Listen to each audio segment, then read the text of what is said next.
Вот у англичан, у американцев обычно excuse me говорят, когда там человек сказал, а ты не понял, говорит excuse me, простите, типа, у нас тоже так говорят. Ну, в общем-то,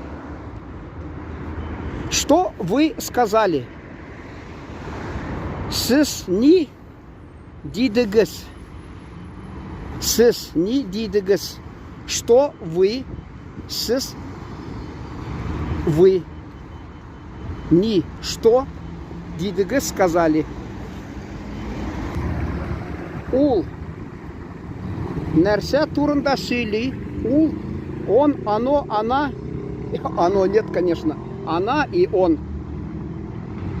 О чем она или он говорит?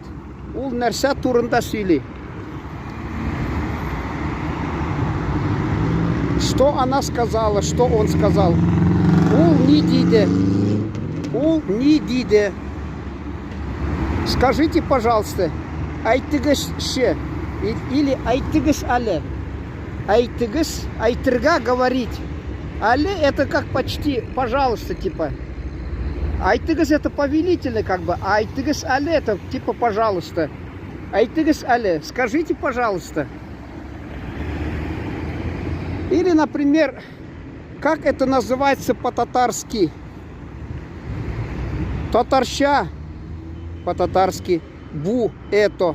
Нищик как. Дип отала. Татарща бу нищик дип отала. Как это называется по-татарски?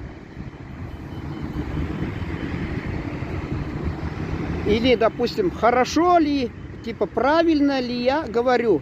Мин айбет силимме. Или, допустим, мин дрыс силимме. Я правильно говорю, хорошо, дескать, говорю. Дрыс, вот пишут казахские братья, дурыс. Дурыс, у нас дрыс. Вы говорите хорошо. Вы говорите правильно. Сис айбет силисис. Сис айбет силисис. Вы говорите хорошо. Сис дрыс силисис. Вы говорите правильно. У нас еще есть гайбет. Это потом мы как-нибудь это, чтобы не спутать айбет и гайбет, есть разные слова. Гайбет это вроде нехорошее, что-то типа сплетен. Гайбет, неправда, дескать. Вот. Так что надо запомнить, чтобы произносить айбет. Айбет.